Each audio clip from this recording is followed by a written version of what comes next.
Muy buenos días con todos los presentes. Sean todos bienvenidos a este webinar denominado Contratos colaborativos hacia la búsqueda del Santo Grial.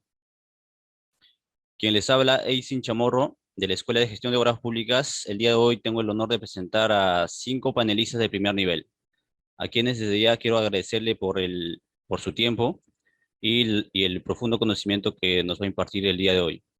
Quiero iniciar presentando a Jaime Grey. Jaime es abogado por la Universidad de San Martín de Porres, magíster en Derecho de Empresa por la Universidad Peruana de Ciencias Aplicadas, especialista en Derecho de la Construcción y Solución Alternativa de Disputas. Fue el primer presidente de la Sociedad Peruana de Derecho de la Construcción. Es también árbitro y miembro de Dispute Boards, representante en el Perú de la Dispute Resolution Board Foundation de RBF, socio fundador de NPG Abogados. Bienvenido, doctor. Muy buenos días. Asimismo, quiero presentar a Anthony Moreno. Anthony es ingeniero titulado con honores por la PUC, con maestría en gestión pública. Fue parte del equipo creador del SNIP y del INVIARTP. Desde el 2017 se desempeña como asesor y consultor en gestión de inversiones en los gobiernos regionales de San Martín, Tacna, Junín, Moquegua, Amazonas, Callao, Puno y Ayacucho.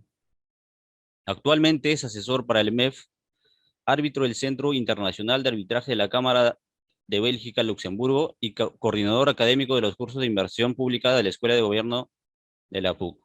Es también docente de posgrado en diversas universidades como la PUC, ESAN, USIL, Universidad del Pacífico, Universidad Continental, entre otras. Bienvenido, ingeniero. Muy buenos días. También nos acompaña Amalia Moreno. Amalia es abogada especializada en gestión pública, máster en Derecho de la Contratación Pública por la Universidad de Castilla-La Mancha, España. Ha diseñado estrategias de contratación para entidades y fue la responsable de la estrategia de negociación e implementación del convenio de gobierno-gobierno. Exdirectora de la Autoridad para la Reconstrucción con Cambios. Doctora, bienvenida, buenos días. De igual manera, quiero presentar a Felipe. Felipe nos acompaña desde Miami, ¿no? No, desde Madrid, ¿no? Desde Madrid. Felipe es experto en Madrid, gestión hola. de riesgos, ha enfocado sus actividades de consultoría en diferentes industrias, como minería, energía, construcción, ingeniería y gestión de proyectos. Tiene un profundo conocimiento en asuntos como evaluación de claims, de construcción, testimonio de expertos, evaluación de riesgo, cumplimiento y gobernanza del proyecto, con especialización en quantum, daños, expert witness y gestión de riesgos de grandes proyectos. Es también fundador y socio gerente en Conexic. Bienvenido, Felipe. Buenos días. Buenos días, muchas Y gracias. por último, pero no menos importante, quiero presentar a Alejandra Ulfe, quien en esta oportunidad tendrá a su cargo la moderación de este panel. Alejandra es abogada por la Universidad de Lima, máster en Derecho de la Construcción por la Universidad de Melbourne, con posgrado en Derecho de la Construcción por la Universidad de Ciencias Aplicadas, con experiencia enfocada en contratos de construcción para el sector público y privado. Es también directora en gestión de contratos en Agama Projects. Bienvenida, doctora, buenos días. Ahora sí, le cedo el uso de la palabra. Adelante, por favor. Muy buenos días, Eisen. Muchas gracias por el pase, muchas gracias por la presentación de todos los panelistas. Es un gusto, un agrado para mí estar con ustedes el día de hoy. Y de hecho, con tanta experiencia de nuestros expositores, el motivo por el cual surge este conversatorio es la necesidad de debatir, de hablar entre nosotros como profesionales y atender también pues la coyuntura que está pasando nuestro país en los últimos años. De hecho, en los últimos 5 años ya hemos tenido una evolución de la aplicación de contratos colaborativos en el Perú, empezando por los Juegos Panamericanos, luego con los proyectos de la Autoridad de Reconstrucción con Cambios, tenemos los proyectos de Bicentenario y todos hablan de los contratos colaborativos. Sin embargo, nosotros como profesionales expertos sabemos que no es cuestión simplemente de hablar un contrato o proponer sobre la mesa un contrato, sino que hay detrás de este contrato, qué es lo que tenemos que hacer para lograr el éxito de un proyecto, quién va a dirigir, quién va a liderar, cómo va a ser nuestro equipo de proyectos, de qué depende el éxito de un proyecto. Entonces, son varios factores que pues aquí nosotros hemos decidido poner sobre la mesa y generar debate en general, a todos los profesionales, a todos los expertos del rubro. Y es por eso que vamos a tener distintos temas para conversarlo entre nosotros, ¿no? Empezando así y siendo corto el tiempo, vamos a hablar en primera instancia con Felipe, a quien le voy a ceder la palabra. Me gustaría, por favor, Felipe, que puedas explayarte en tu campo sobre los contratos de alianza y las experiencias que hay en Australia, que de hecho he tenido la oportunidad de estar ahí, y en realidad las políticas públicas que se aplican, los modelos, los estándares de contrato, son muy buenos, ¿no? Te hablan de un nivel de colaboración superior, te hablan entonces del IPD. En fin, hay un montón de temas de qué hablar. Por favor, Felipe, adelante, te escuchamos. Vale, muchas gracias Alejandra, muchas gracias al colegio por la oportunidad, por la organización y también un súper gusto estar acá con distinguidos panelistas y con gente con tanta experiencia y conocimiento. Gracias también a todos los que están participando, que están escuchando y dedicando su tiempo a nosotros. Y ya empiezo con una excusa que tengo que salir temprano de esta presentación. Así de hecho, si hay preguntas, si hay follow-up, con mucho gusto lo haré después, ¿vale? Mis detalles pueden estar si están hechos, ¿cómo se dice eso? Disponibles para ustedes. Así que con mucho gusto podré continuar esta conversación en una otra oportunidad. Otra vez, perdón por este tema de tiempos, que tengo otro tema que se me tomó parte de la agenda, así que una excusa. Bueno, como Alejandro comentó, quería compartir con ustedes un poco de mi experiencia con los contratos de alianza en Australia.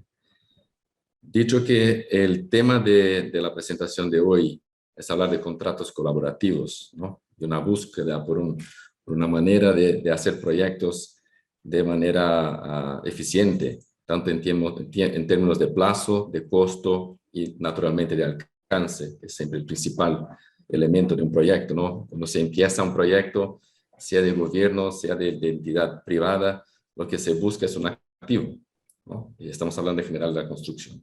Entonces se busca una planta de producción de energía eléctrica que va a producir más, y mejor, quizás más barato. O se busca construir un hospital que va a traer un activo para la sociedad, por una necesidad identificada. Entonces, como es muy común que existan problemas de distintos tipos en esos tipos de proyectos, por distintas razones, y son muchas las razones, se busca constantemente, y eso no es de ahora, ya hace mucho tiempo que es así, maneras eficientes de entrega de proyecto. Entonces, de proyectos y por lo tanto de contrato, ¿no? Contratos son los elementos legales y también técnicos en construcción centrales de la ejecución de cualquier proyecto. Pues bien, los contratos la parte colaborativa de un contrato es casi, en mi opinión, es casi antagónica con la propia existencia de un proyecto de construcción, por naturaleza, ¿vale?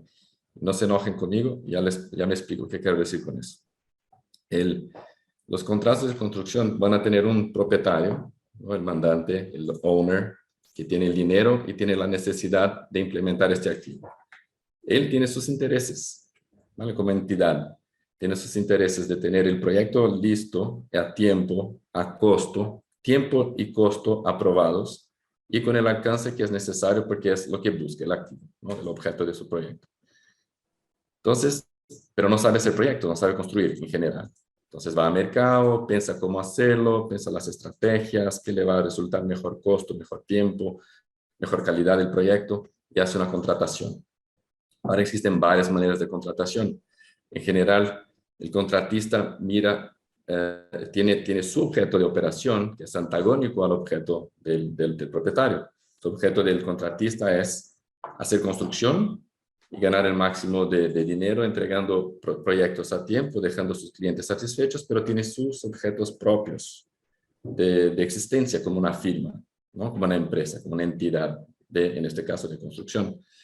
Y luego lo mismo pasa con el arquitecto, eso pasa también con los consultores, con los proveedores de materiales y de equipos.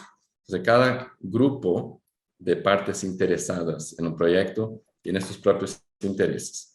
Por eso digo que, y además, todo el proyecto de construcción está en general, casi siempre, muy expuesto a riesgos que son difíciles de identificar y de administrar, riesgos relacionados a la naturaleza, por ejemplo, o riesgos de fuerza mayor. Entonces, siempre hay temas que están pasando que hacen con que los proyectos por naturaleza, como expliqué, tengan puntos de interés que pueden estar antagónicos. Ahora, los contratos colaboran. Ahora, bueno, un paso antes. Todos los proyectos tienen un contrato, o deben tener, ¿no? Para que exista un soporte legal y también un soporte técnico que se acuerda entre las partes qué se va a hacer, cómo, qué va a costar. Y los contratos colaborativos son, y hay varios, pero son modelos de contrato que implementan controles, implementan mecanismos, implementan maneras de hacer que ayuda, facilita la colaboración. Entonces hay varios modelos, ¿no? Ustedes, especialmente en el Perú, han estado implementando ya el FIDIC hace un tiempo, el NEC más recientemente, con el NEC 3, ahora el NEC 4, y son contratos que por naturaleza implementan estas herramientas de colaboración.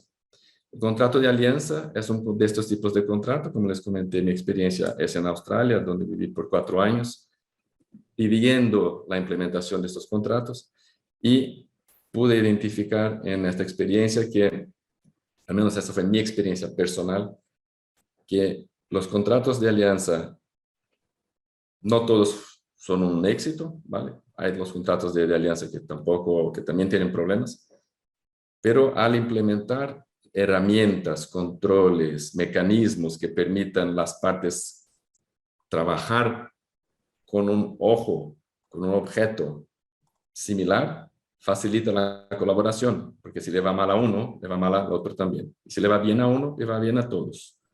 Entonces, eso es un poco el espíritu del contrato de alianza. Entonces, quería comentarles un poco tipos de control que se implementan en un contrato de alianza, y en especial en los que yo he vivido, que facilitan esta colaboración. El primer punto es que el proyecto es un proyecto único. Entonces, todas las partes están de acuerdo que van a trabajar como un equipo. Es el equipo de la alianza. No es más el equipo del contratista A, no es más el equipo del gobierno B, no es el equipo del consultor C. Y pueden haber dos partes en un contrato de alianza o varios. Puede ser 3, 4, 5. Si sea un fornecedor de equipamientos o de materiales que es importante y relevante para el objeto del proyecto, puede también estar ahí involucrado como uno de las partes del contrato.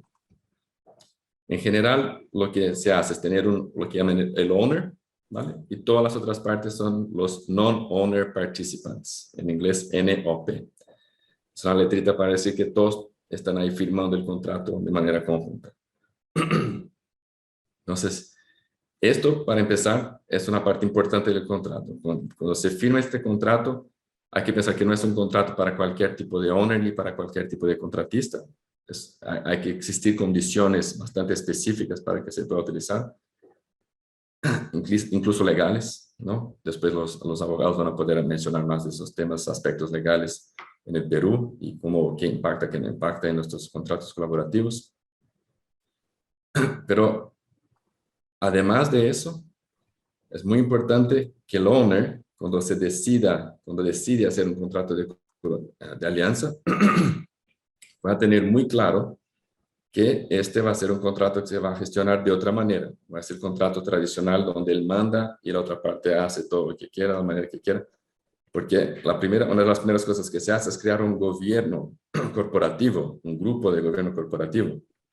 Tiene distintos nombres, pero puede ser en inglés The Alliance Team Leadership, ATL, que es un grupo con representación de todas las partes involucradas en el contrato. Y este grupo es el decisor máximo del proyecto, o sea, del contrato. Con eso, las decisiones son unánimes, tienen que ser hechas por este grupo que involucra participación de todas las partes del contrato, y a principio no hay espacio para que se diga, no, esto es una decisión de un lado. La decisión es siempre visando el objeto del contrato, ¿vale? Del proyecto. ¿Qué más? Otro elemento de control que ayuda a este tipo de contratos es lo que llaman en inglés el Early Contractor Involvement. O sea, tener el contratista involucrado desde el principio, y acuérdense, el contratista principal es uno de los firmantes del contrato. Entonces, desde el principio, de la definición del objeto, del costo, del plazo, de lo que se va a hacer, de la estrategia del proyecto, está involucrado el contratista. Entonces, eso no que elimina, pero disminuye la cantidad de problemas que pueden ocurrir. Perdón. De hecho, una parte importante del Early Contractor Involvement en un contrato de alianza de éxito, en mi experiencia, es el propio proceso de selección del contratista. O sea, el propietario tiene que hacer un procedimiento largo, o sea, sale mucho más caro hacer un contrato de alianza desde el principio, desde el punto de vista de gestión, porque el propietario tiene que hacer un proceso detallado, con mucho cuidado para seleccionar el contratista que no solo de verdad cree en el modelo, pero que esté dispuesto a hacer todos los esfuerzos para tener un equipo dedicado al proyecto que ya no va a ser más su equipo, va a ser el equipo del contrato de alianza. Eso es muy importante y una parte que con frecuencia se subestima. O sea, si no, seleccionamos un contratista que es bueno, que más o menos conocemos, no es suficiente, en mi experiencia, para que sea un contrato de alianza con éxito. Luego se trabajan con unas metas de tiempo y dinero, costo. Entonces, si se gasta menos, si se entrega menos, todos ganan. No es solo el contratista, no es solo el propietario. Si se gasta más y si se retrasa más, todos pierden. O sea, el contratista no va a ser reembolsado por todos los costos o por el profit, no por la utilidad. Y claro, el owner finalmente gasta más dinero también. Finalmente, por el tiempo, un último elemento que me gustaría destacar es el tema de resolución de disputas, ¿no? Entonces, los contratos de alianza en general tienen un espíritu de no blame, que dicen en inglés, ¿no? O sea, no identificar culpables por los problemas. Hay ciertos elementos de excepción, donde, por ejemplo, se involucra un tercero. Hay ciertos temas que hacen más sentido que otros. Ese espíritu contractual, pero la idea es que no exista una búsqueda de culpables cuando hay un problema. O sea, hay un problema, el problema es de la alianza. Entonces, todos tienen que trabajar juntos para buscar solucionarlo de la mejor manera posible, en el tiempo más eficiente y costo también. Con eso, se disminuye mucho la cantidad de claims, de reclamaciones que se van a hacer en un contrato como este. Porque finalmente el contrato casi que no permite que uno pelee con la otra parte, porque no hay otra parte. Están todos en el mismo contrato. Ahora, lo que no quiere decir que no existan peleas, que no existan claims, que no existan situaciones que tengan que ser llevadas a un arbitraje después del proyecto. Pero el proyecto, una alianza bien implementada, por tener un board, ¿no? Una junta que decide por la alianza, permite que el proyecto siga adelante y que se complete el proyecto a tiempo y a costo, y después si hay situaciones que tengan que ser ajustadas, que no hayan sido ajustadas o definidas por este board, ¿no? Por esta junta, siempre existe la condición de llevárselo a otra instancia, que son aspectos ahí mucho más legales, pero que sí existen. Por ejemplo, el NEC 4 tiene un contrato específico de alianza que, por ser un contrato de origen inglesa, hace mención a la ley que dice, bueno, cualquier disputa finalmente puede ser llevada a una adjudicación. Entonces, bueno, estos contratos cada vez más se aproximan de la realidad del día a día y intentan implementar otra vez técnicas, procedimientos, controles, incentivos para la colaboración. Y como les comenté, bueno, quizás un último elemento que me gustaría comentar, que creo que es importante, que fue mi experiencia también en Australia, era parte de los elementos que permiten y facilitan la colaboración, es el Open Book. que también es muy importante, que es una manera de que todas las partes involucradas tengan seguridad de la información, especialmente relacionada a costos, y no existan, o sea, las decisiones se toman con base en la información del proyecto sin mucha preocupación de que la información no esté correcta, o de que existen costos que no debían estar en el proyecto, porque todo eso, además de estar disponible al grupo por medio de un Open Book, también está auditada por un control independiente, y esa era la función que yo tenía cuando estaba en Australia. Hacíamos una especie de auditoría, validación, certificación de costos, para que la alianza pudiera estar todo el tiempo enfocada en la gestión del proyecto, ¿no? Y no preocuparse con el detalle del costo que se incurría a lo largo del proyecto. Entonces, otra vez, muchas gracias por la oportunidad. Me excuso otra vez por la cuestión de tiempo. No sé, Alejandra, si... Felipe, muchas gracias por haber expuesto tremendo tema tan interesante. No sé si tendrás tiempo para pequeñas preguntas, unos minutos, o es que ya... Sí. ¿Sí? Bien, gracias. Mira, todo el tema de la alianza es nuevo para Perú. Te digo, en la práctica hemos tenido una experiencia de un proyecto no importante, ¿no? Justamente la liberación de interferencias de la línea 2 del metro con CEAPAL, donde se aplicó un modelo inglés que es el FAC1, pero con una traducción no oficial, ¿sí? Entonces yo te cuento, el reto fue bastante fuerte a nivel interno, organizacionalmente, porque hay que hacer como todo un proceso de transformación, asignar líderes, ver que los equipos, los líderes estén preparados también para entender esta forma de trabajo. Enfrentamos resistencia al cambio, ver temas tecnológicos, y también el factor importante es tener la apertura normativa para poder hacer estas relaciones contractuales a un nivel de alianza. Entonces, llegado al caso se dio. Sin embargo, evidentemente, y por el tiempo, me gustaría hacerte algunas consultas respecto al core group, ¿no? A este grupo que es un grupo decisorio representativo de las partes de la alianza, de los miembros de la alianza.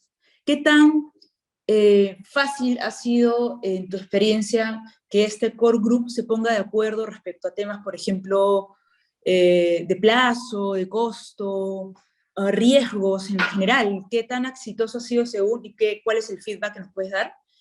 ¿Y cuál sería la herramienta de gestión, que también mencionaste, la herramienta de gestión más importante o más importantes para el éxito de una alianza, ¿no? Puede ser, de repente, la adecuada aplicación del BIM, aplicación de las prácticas del Lean, ¿no? Entonces, por favor, Felipe, si nos puedes absolver.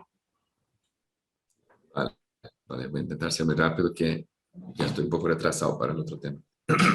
Perdón. La primera pregunta con el grupo de la Junta, ¿no?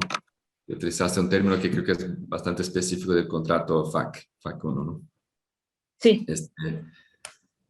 El grupo, el de liderazgo. Core group. Ajá. El core group,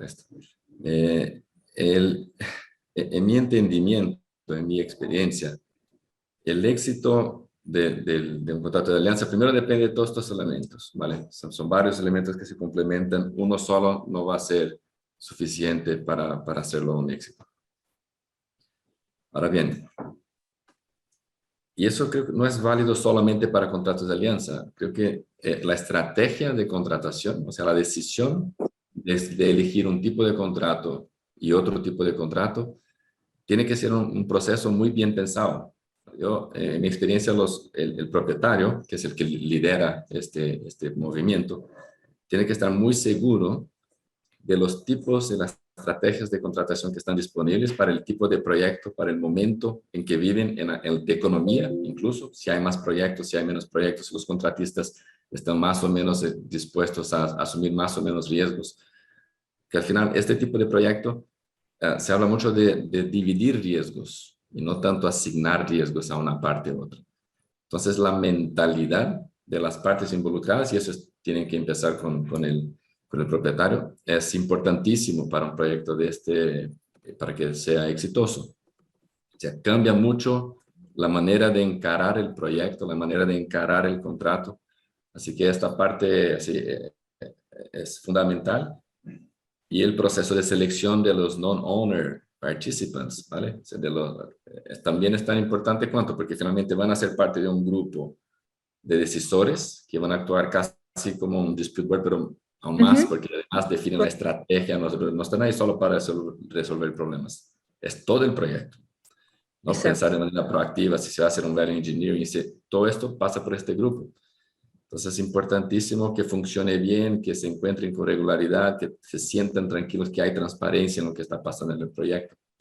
Entonces, yo creo que todos estos elementos son importantes para el buen funcionamiento. Por eso creo que la verdad contesto un poco las dos Sí. preguntas, ¿no? Que hablo del funcionamiento del core group y también del funcionamiento, o sea, herramientas para el buen funcionamiento de un contrato de alianza. Gracias, Felipe. Entendemos que estás con el tiempo, entonces Sí, te lo agradecemos siento. bastante tan valiosa participación y ponencia. Gracias nuevamente.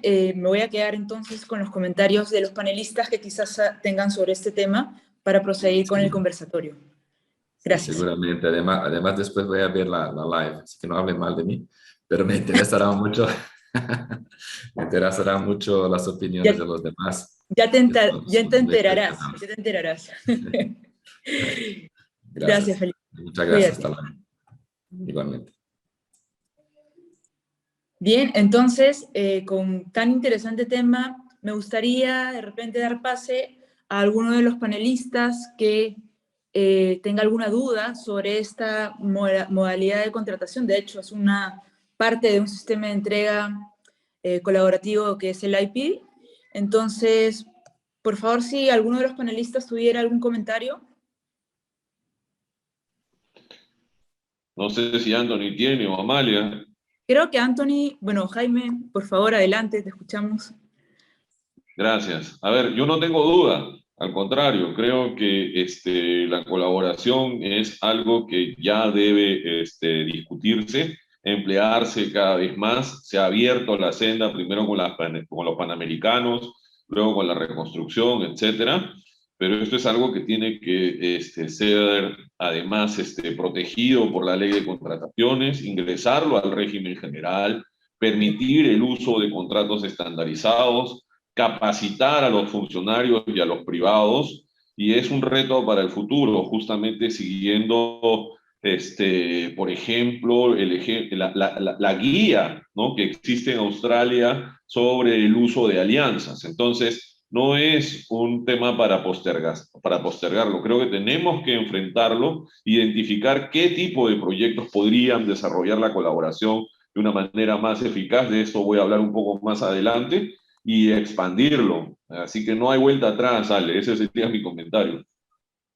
Gracias, Jaime. En definitiva, hay bastantes retos para poder seguir con estas prácticas colaborativas y en mi opinión y mi experiencia, uno de los grandes retos son los equipos de trabajo, ¿no? Entonces, ahí hay que hacer bastante tanto para el sector público como para el privado, porque tenemos que estar capacitados para poder llevar a cabo exitosamente lo que implica llevar un sistema de entrega colaborativo, ¿no? Y bueno, evidentemente para eso también estamos los abogados, para poder atender, por ejemplo, ¿no?, los problemillas que pasan en obra, evitar que se lleguen a grandes arbitrajes y apoyarlos a negociar. Entonces, bueno, y considerando que el tiempo nos es apremiante, vamos a pasar al siguiente tema, que es el uso del DAP y la colaboración en los proyectos G2G y proyectos financiados internacionalmente. Muy, muy interesante. Por favor, Jaime, te cedo la palabra para que nos puedas exponer tan valioso tema. Gracias, Ale. Si me permiten presentar, por favor. Debería de estar habilitado. A ver, perfecto. Te vemos, Jaime. Gracias. Adelante. Ok. Quiero empezar agradeciendo a EGOP la invitación que me permite compartir estas ideas con ustedes, pero además contigo, Ale, y con nuestros amigos panelistas. Es un honor con quienes he tenido el gusto de trabajar, además, por ejemplo, con el caso de Amalia, un lujo. Dicho esto, creo que el nombre de este evento nos dice mucho, ¿no? Porque efectivamente Tenemos que buscar un norte, buscar un objetivo. Por eso este tema de la búsqueda del santo grial es buscar eficiencia, es buscar que el interés público se cumpla frente a un camino tortuoso que no ha dado resultados. ¿Ok? Sin embargo, creo que no todas las obras pueden desarrollarse de manera colaborativa y en eso es algo que espero tener una idea que compartida sea entendida o discutida en este seminario o en general, por favor. Y dicho eso, este es el contenido de mi exposición. Quiero hablar un poco sobre los antecedentes en la contratación pública, el tema de la colaboración, etcétera, y de los dispute boards, la trayectoria e implementación de los dispute boards y la colaboración, hablar con ustedes sobre si es eficiente el uso de estos mecanismos, cuáles son los retos y unas muy, muy breves conclusiones, porque siempre el tiempo es tirano. Yo quisiera que por favor reflexionemos cómo se resolvían en cuanto a los dispute boards antes del empleo de dispute boards y de las JRD, las controversias en la ingeniería y construcción, y en la pública y en la privada. Y la respuesta todos la tenemos, ¿no es cierto? Antes del año 98 se discutía en la contratación pública las controversias en el Consulcop, era un tribunal administrativo, y muchas veces las decisiones del Consulcop se recurrían al Poder Judicial, donde uno podía pasarse buenos años antes de que la controversia concluya. Estoy hablando de experiencia propia y he visto un caso que tardó 10 años en el Poder Judicial de resolverse, en un proyecto tacneño. Con eso lo digo todo.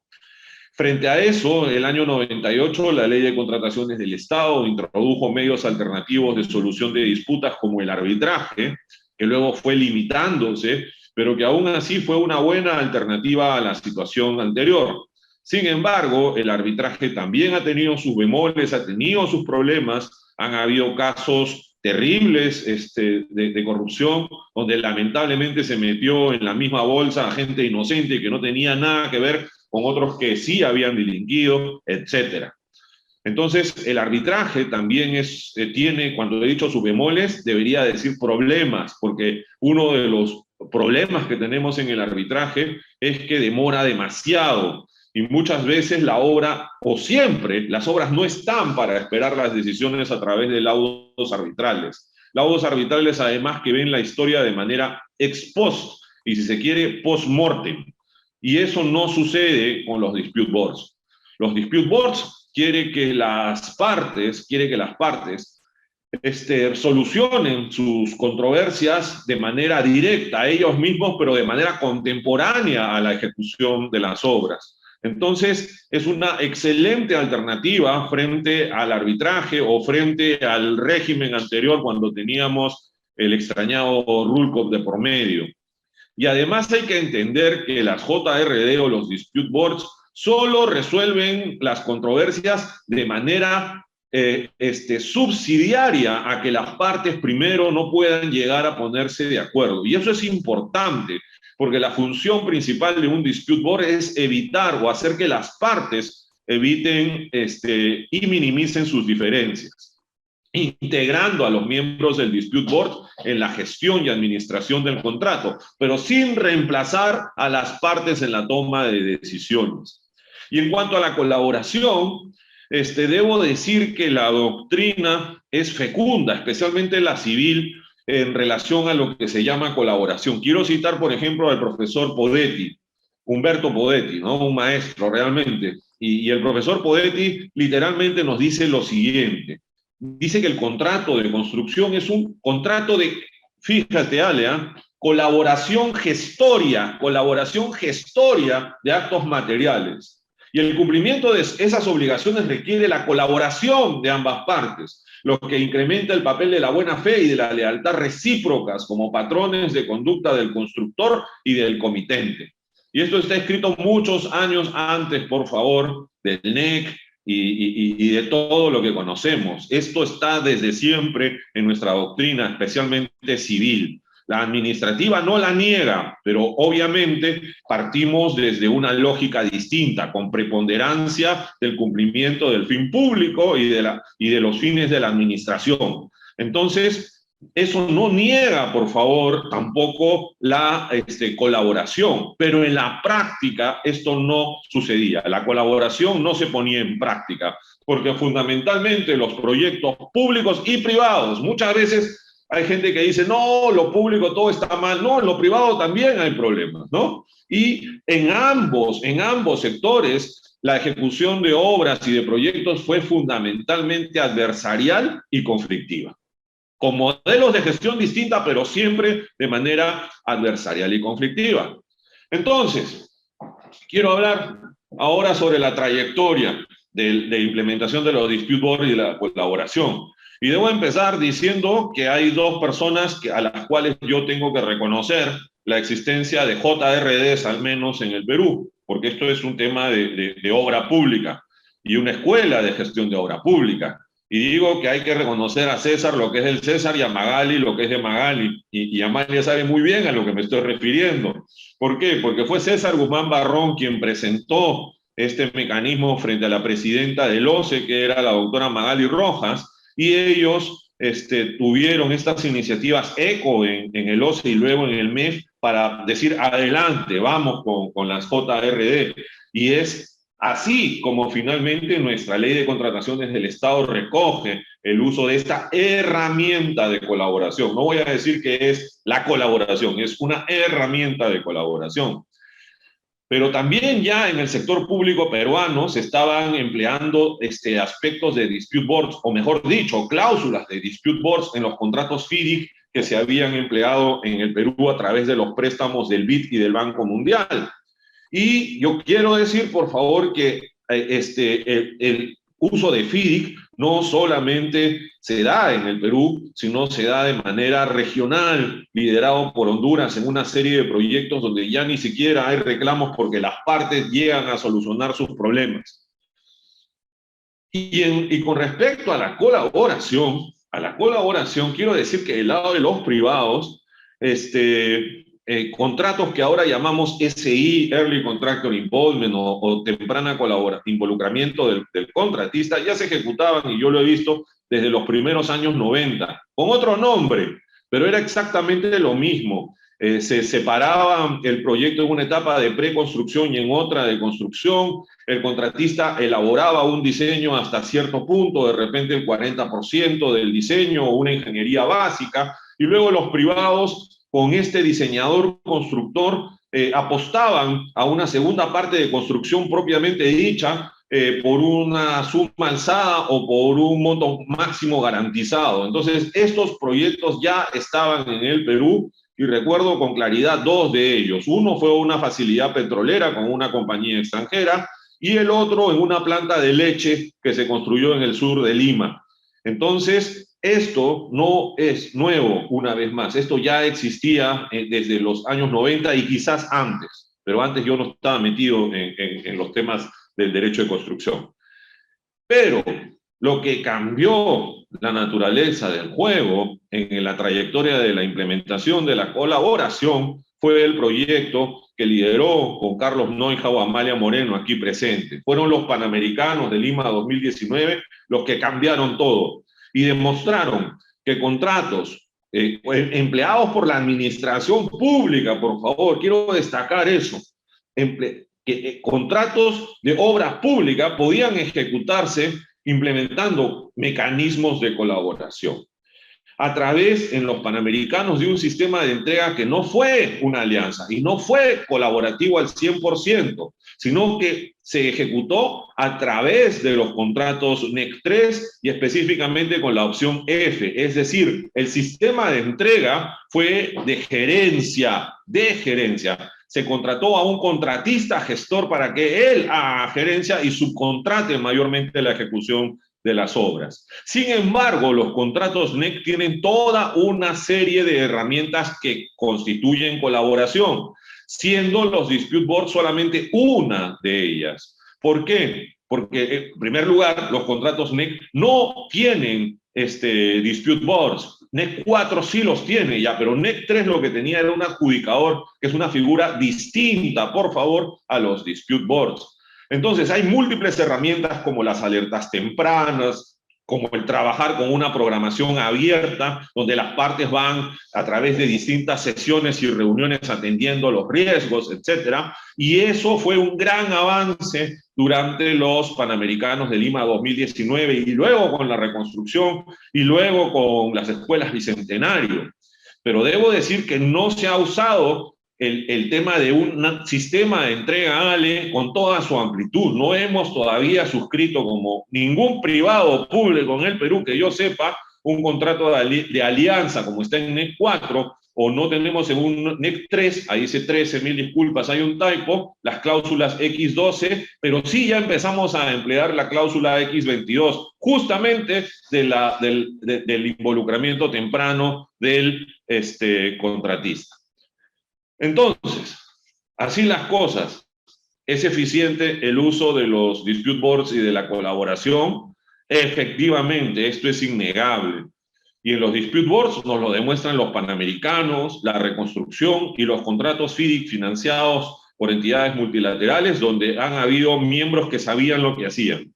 Donde hay malos miembros, no se puede esperar el mismo resultado. Y cuando digo malo, no significa, por favor, que lo esté asociando con una mala práctica, sino que de repente todavía no se entendía al 100% qué significaba ser miembro de un dispute board. Esto sobre todo, por favor, en esto último, en los contratos FIDIC financiados por entidades multilaterales. Y con respecto a la colaboración, una vez más, los contratos NEC, que ni siquiera en el Perú, por favor, han podido llegar a los estándares australianos, pero todavía tengo la esperanza que esto sí se logre más adelante, y que siendo británicos los NEC empleen cada vez más las cláusulas X12 y X22 para hacer una real alianza entre las partes. Creo que ya se comenzó a usar el FAC1, que debe ampliarse, que debe entrenarse a los agentes que usan, y en general también hay iniciativas de contratos ad hoc tanto en proyectos mineros y de otras naturalezas de desarrollo de infraestructura, y eso en buena hora. Los retos para públicos y privados, una vez más, muchas veces dicen el público, y sí, pues, lo público tiene sus problemas y sus bemoles, pero en ambos sectores el primer problema a resolver es cultural. Eso de sentarme frente al otro, enseñar mi programación, enseñar mis recursos, mis costos, eso es algo que uno tiene que cambiar el chip realmente. Tratar de solucionar el problema primero y luego ver de quién es la responsabilidad. Eso es cultural. Y al respecto, yo quisiera, por favor, citar al padre de los contratos colaborativos y quien hizo el FAC1, que es David Mosey. David dice lo siguiente, y estoy tratando acá, por favor, en mi otra pantalla de encontrar. David dice que para él la colaboración tiene un aspecto muy amplio, pero lo fundamental, dice, es compartir información oportunamente para la mejor toma de decisiones. Y que para ello no significa ser tampoco absolutamente sofisticado, porque esto tiene un sentido comercial donde ambas partes ganan. Palabras de David Mosey, que hasta escribió el FAC1. Entonces, dentro de este reto cultural, lo primero que tenemos que saber es que no podemos tenerlo todo. No podemos tenerlo todo. Y eso es lo que quiero decir con esta expresión en inglés. Usted no puede tener el queque y comérselo. O lo tiene o lo come. Elija entre una de las dos cosas. Pero no puede pretender ser colaborativo y no colaborar. No puede pretender forzar a que las contrapartes le dé a usted todas las facilidades y usted no darlo.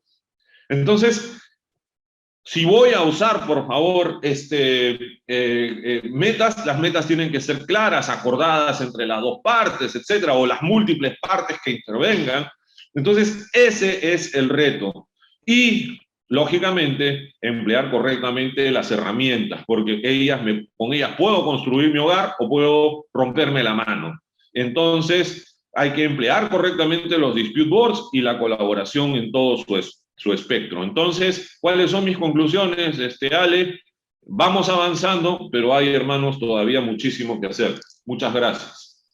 Gracias, Jaime, por tremenda exposición. Nos has llevado mucho a la reflexión. Evidentemente, tenemos mucho que hacer. Los dispute boards son muy importantes. Yo me acuerdo ya por el 2013 que hubo un evento de la sociedad donde se exponía la incorporación, ¿no? O que se pretendía la incorporación de los dispute boards. Y esto ha sido un trabajo bastante arduo, Jaime. La verdad, gracias por tantos aportes. Ahorita nos encontramos en una situación en la cual hay que unir esfuerzos académicos, profesionales, porque evidentemente estamos teniendo oportunidades. Como tú bien dijiste, ¿no? Tenemos en el contrato NEC 3 la opción X12, que es un partnering, ¿no? Que es una opción que te permite decirle a tus contratistas, tus subcontratistas, trabajen juntos, hagan del core group. Hay reglas de colaboración, pero no se está dando. Inclusive yo en algún momento que tuve la oportunidad de asesorar a contratistas, bueno, a la fecha asesoro a contratistas que están en los proyectos de la RCC, en algún momento yo he propuesto al gerente de proyecto, hagamos la X12, utilicémosla. Pero ¿qué está pasando, no? Entonces, acá hay varios temas que también más adelante lo vamos a conversar con Anthony y con Amalia, que vamos a hablar de la gestión pública también. Y evidentemente hay que seguir reforzando el uso del DAP, de los dispute boards, y ver los beneficios que estos tienen, ¿no? Entonces, quisiera saber si alguno de los panelistas tenga algún comentario respecto a lo que ha dicho Jaime, o quizá también el público. Voy a ver si es que hay preguntas, Jaime. No estoy viendo preguntas por aquí. Amalia quiere intervenir. Amalia. Muchas gracias, doctor. Gracias, Alejandro, también por darme el pase. En verdad, bastante interesante la presentación, tanto de Felipe como del doctor Gray. Pero, doctor, usted que le ha hecho el seguimiento un poco a la historia de la construcción, quisiera preguntarle, esto es un tema más filosófico, pero a veces uno tiene que regresar hasta ese punto para generar reingenierías mentales nosotros desde el lado privado o público. ¿Por qué cree usted que a lo largo de la historia desde el RULCOP nosotros hemos tenido esta tendencia contraria, ¿no? Usted decía una frase muy importante.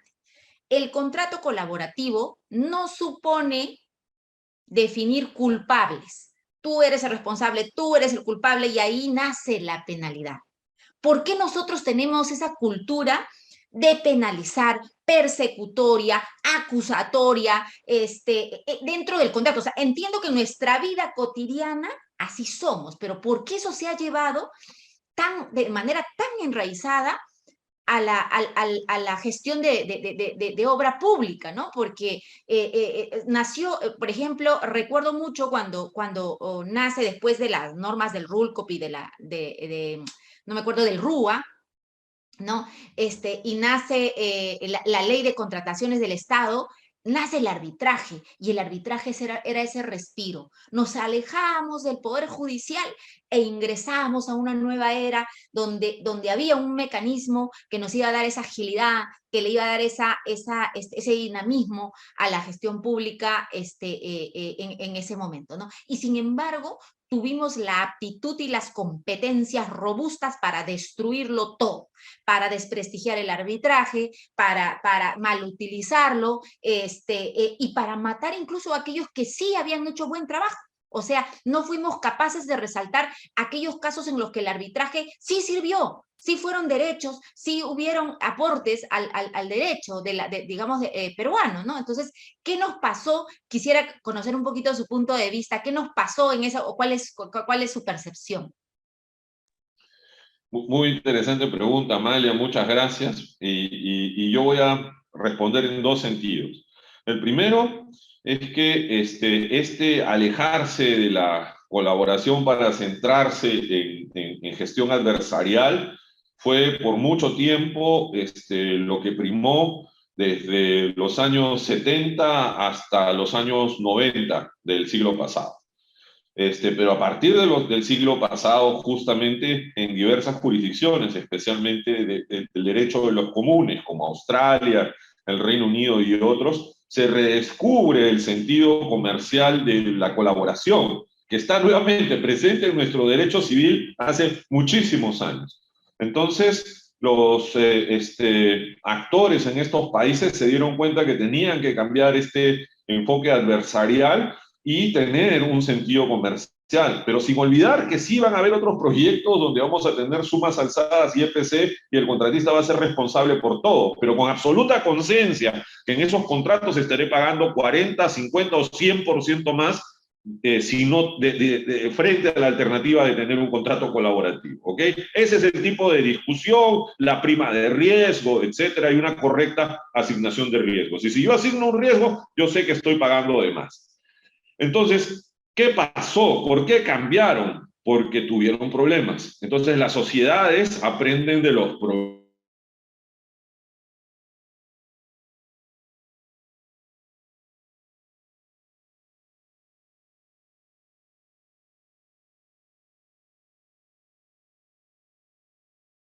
orgánicas, hay que llegar a las normas de control, a las instituciones de control, y no solamente a esas, sino dentro del MES, por ejemplo, a otras áreas, como invierte, para poder tener un real fast track, para tener mayor colaboración. Entonces, tenemos que hacer una reforma mayor en nuestras instituciones, y para forzar a nuestros gobiernos e instituciones que haga eso, entonces tenemos estos foros para darse cuenta como sociedad que tenemos que utilizar las mejores prácticas y no volver a golpearnos con la misma piedra. Esa sería mi respuesta, Amalia, que discúlpame, pero es demasiado general quizás.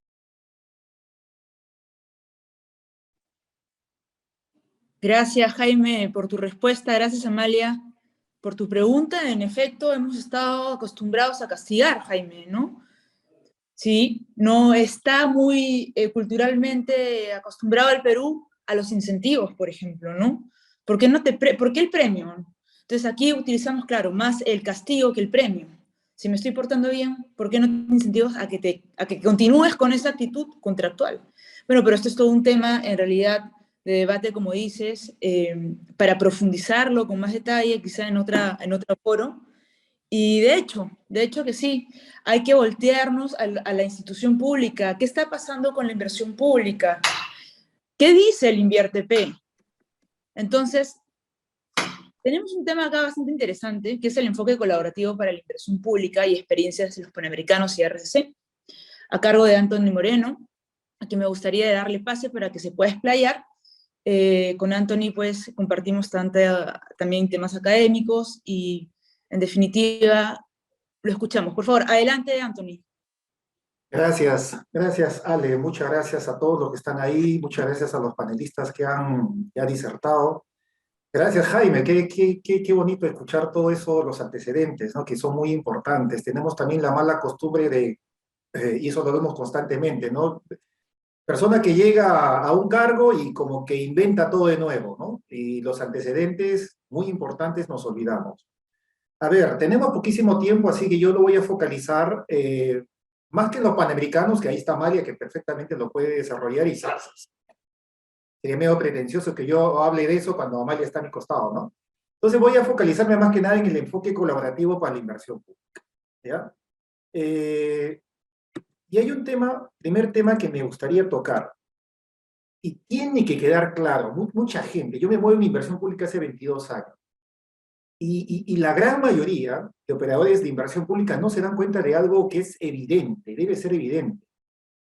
La inversión pública no solamente es programar, planificarla, no solamente es formular, evaluarla. La inversión pública sobre todo es ejecutarla, porque todo lo demás es importante, es noble, es necesario, pero es papel.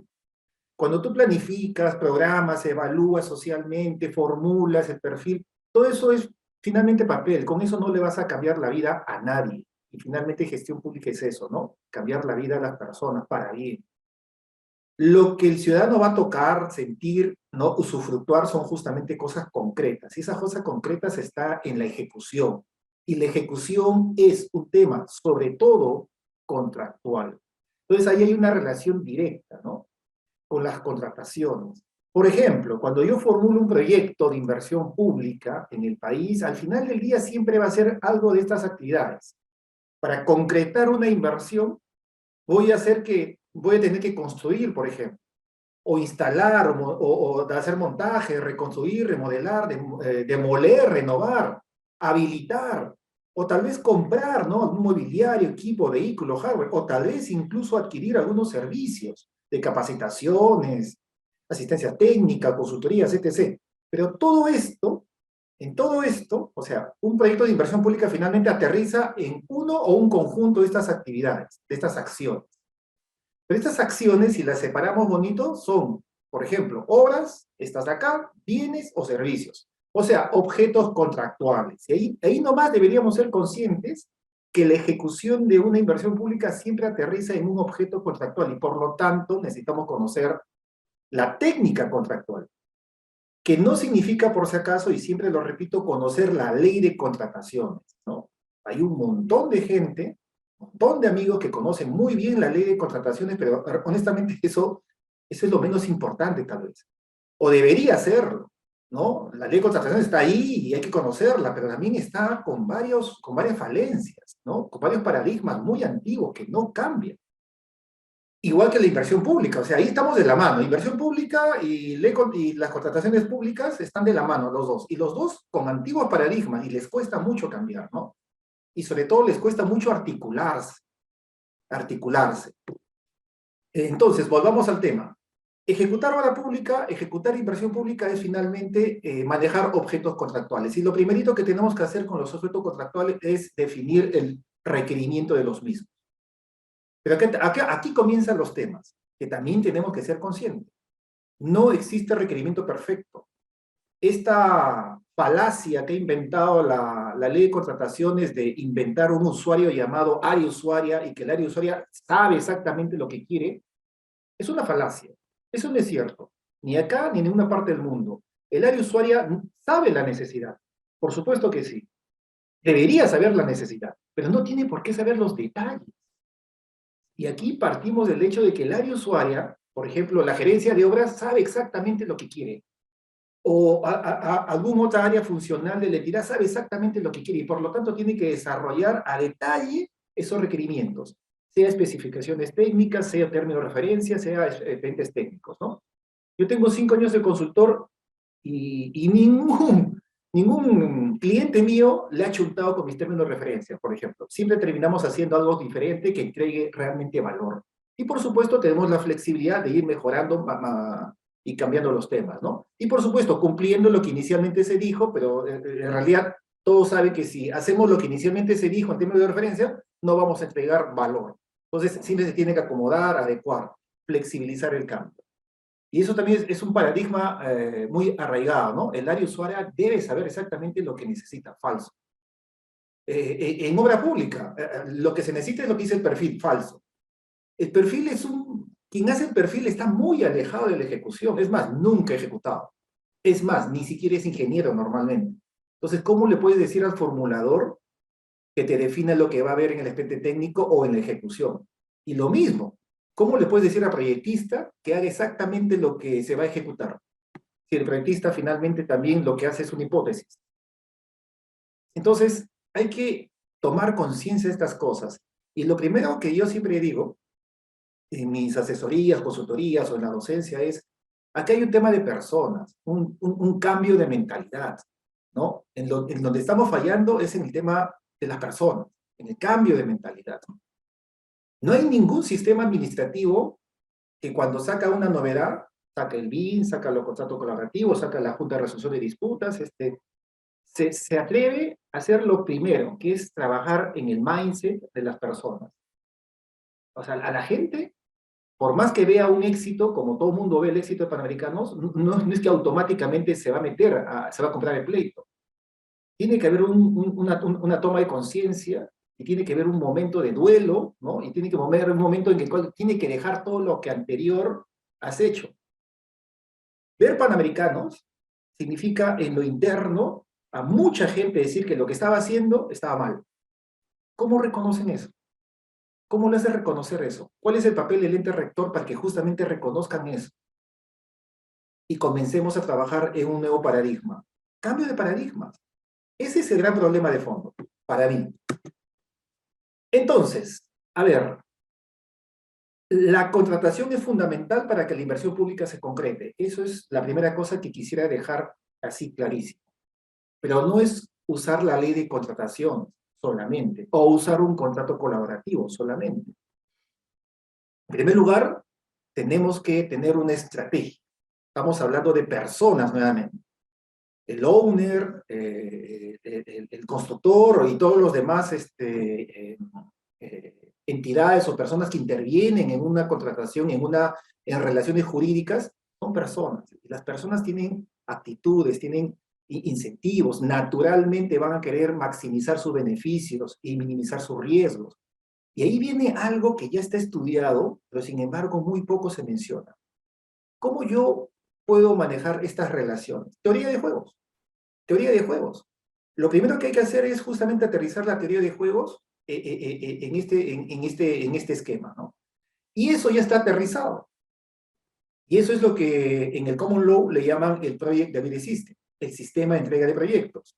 No se trata solamente de copiar y pegar lo que existe en otro marco legal, ¿no? Por supuesto, pues se puede adaptar perfectamente. O como digo, e insisto, tomar conciencia.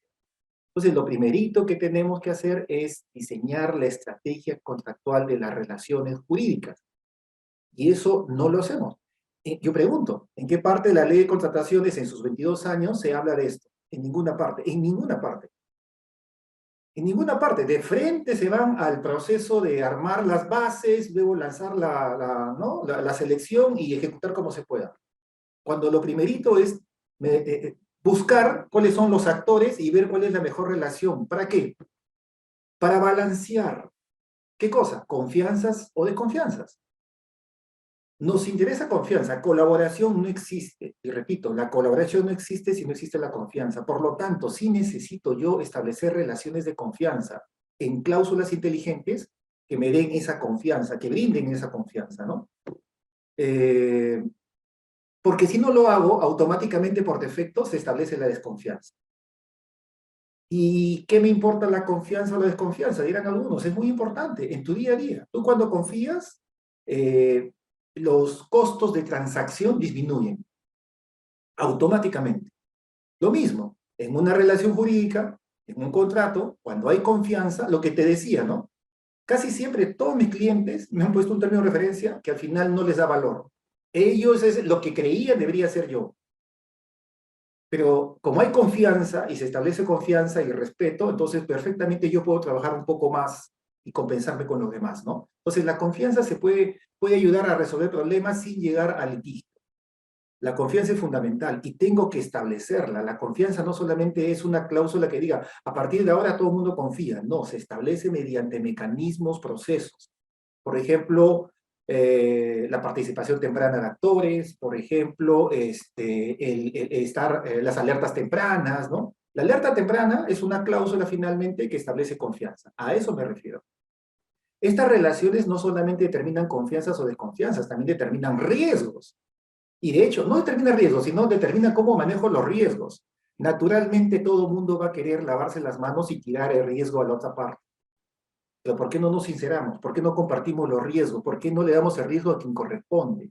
Eso se tiene que sincerar. ¿En qué parte de nuestra normatividad habla de eso? No, de frente se establece la suma alzada. ¿Y qué es la suma alzada? En el fondo, en teoría de juegos, es simplemente yo no quiero arriesgar y tú te vas a arriesgar. Yo te voy a pagar un monto al que tú me pidas, pero tú te las arreglas. Eso es crónica de una muerte anunciada. Es un pésimo manejo de riesgos. Eventualmente puede funcionar, en algunos casos va a funcionar. Pero como lo dijo Jaime, a mayor riesgo, mayor costo. Y eso es algo que tampoco admitimos. En el Perú eso no puede ser. Suma alzada significa baratear también, ¿no? Hago que todo el mundo concurse, que se tiren al suelo, premio al que se tiró al suelo, y encima digo suma alzada. ¿Esa entidad qué va a hacer? ¿Esa empresa qué va a hacer? No va a ser a pérdida, ninguna empresa es a pérdida. ¿Qué más se establece en estas relaciones? Incentivos, ya lo han dicho, objetivos comunes. No podemos hablar de colaboración si es que no tenemos un objetivo común. en qué cláusula de la ley de contrataciones, en qué cláusula de los sistemas administrativos en general tenemos objetivos comunes. La clásica norma nacional del invierte, de presupuesto, contrataciones, de contabilidad, es crear órganos y cada órgano con sus funciones. Y ninguna tiene funciones compartidas. Ninguna. ¿Eso qué significa? Que estoy yo desintegrando. Y que esa partecita, ese órgano, llámese unidad formuladora, área usuaria, logística, lo que sea, solamente le va a importar su partecita. Lo cual es una falacia, porque estamos hablando de obra pública, y la obra pública es una unidad por definición. Entonces, aquí tiene que ver mucho los procesos, las normas, la mentalidad, ¿no? Y todo eso se tiene que trabajar. Como digo yo, no se trabaja, y eso es el sistema de entrega de proyectos, el establecimiento de relaciones. No voy a explicar en extenso esto, sería ideal explicar en extenso esto, y además creo que muchos lo conocen, acá están. La norma nacional no norma la estrategia contractual, no norma y no pone como proceso el sistema de entrega. Bueno, su defensa debe ser como es del common law, entonces, y acá es civil law, entonces no tengo que hacerlo, o sí se tiene que hacer. Porque al no hacer nada, inmediatamente se instala el peor sistema de todos. ¿Cuál? Este de acá. Donde la entidad pública contrata por separado al proyectista y al contratista. Cuando lo natural, generalmente, existen excepciones, es que el contratista y el proyectista trabajen articuladamente. El proyectista no hace obra. Entonces, por favor, entendamos, si no hace obra, ¿cómo le puedes pedir al proyectista que haga un expediente técnico perfecto? Es a lo mucho una proyección, es a lo mucho una hipótesis. Y por lo tanto, ese expediente técnico va a tener muchas modificaciones naturales. Porque el que hace expediente técnico no ejecuta. Entonces necesita de relacionarse con el contratista oportunamente. Y este señor necesita pues justamente participar del expediente técnico. Observarlo, cuestionarlo, mejorarlo. Es el que tiene la experiencia de campo. Y luego, este señor de acá, contratista, necesita, porque va a tener un montón de dudas, un montón de cuestionamientos, a la mano nomás al costadito, al proyectista. Es muy conocido en ingeniería este concepto, ¿no? Los RFIs, los Request for Information, las consultas que tengo al diseño. Pero si este señor está lejos, es más, este señor ya se fue, porque ya se le pagó por los planos, ya se fue. ¿Las consultas cómo las hago? Bueno, según la norma nacional, que es bastante enternecedora, dice que no, las consultas se las da a la entidad y la entidad tiene que llamar al contratista que está en otras cosas, han pasado 2 años por lo menos, y les tengo que preguntar qué cosa tengo que hacer. Eso no funciona. Lo que funciona es que ambos trabajen en conjunto. En la norma nacional, en los últimos años, o desde siempre me parece, se ha incorporado un mecanismo mejor que este sistema, ¿no? Que es este de acá. Que digamos es el concurso oferta, por decirlo en norma nacional. Internacionalmente se conoce el modelo como el Design Build. En el Design Build ya tengo algo mucho mejor, porque la entidad pública tiene un solo contrato, en teoría, donde tengo tanto diseño como construcción. Y con esto me puedo mejorar las cosas, pero no es tan cierto. Porque si fuese cierto, el concurso oferta funcionaría y no funciona en el país normalmente. ¿Pero por qué no funciona? Uno, porque para que este modelo funcione, tanto proyectistas como contratistas tienen que trabajar colaborativamente. Y normalmente en los concursos de ofertas nacionales no es así. La empresa que gane el concurso de oferta contrata al proyectista, termina, le paga y se va. Y luego contrata al contratista, o ella misma hace la contratación y luego separadamente del diseño. Nuevamente, o sea, el Design Build, el concurso de oferta, sigue siendo un Design Build, solamente que ya no con la entidad como owner, ¿no? Sino el contratista como owner. Y por otro lado, esto no puede funcionar, un diseño y construcción no puede funcionar porque, normalmente no puede funcionar porque el único que sabe, el único interesado realmente en la obra pública, y el que sabe el valor de la obra pública, y el que sabe qué quiere realmente, no es el contratista, pues, no es el diseñador, no es el constructor, es la entidad. Y aquí la entidad está muy separada, no está muy comprometida. Es más, en la norma nacional, para peor, esto es a suma alzada normalmente. La suma alzada es una lavada de manos. La suma alzada es yo como entidad ya no me peleo, tú verás lo que haces. O sea, por todos lados, estos dos modelos son los peores que tenemos y son los que están normados. Y cambiar estos modelos, primero es cambiar la mentalidad de la gente. Y es bien difícil, pero bien difícil, ¿no? Yo llevo más o menos 15 años hablando con los amigos del OCE intentando que este modelo lo cambie. O si no, ni siquiera hay que cambiarlo. Hay que dejarlo, simplemente que implementen más modelos o permitan más modelos. Modelos donde se meta la gerencia, por ejemplo, la GES de gerencia. Y ya voy a saltar un poquito porque si no se me hace corto el tiempo.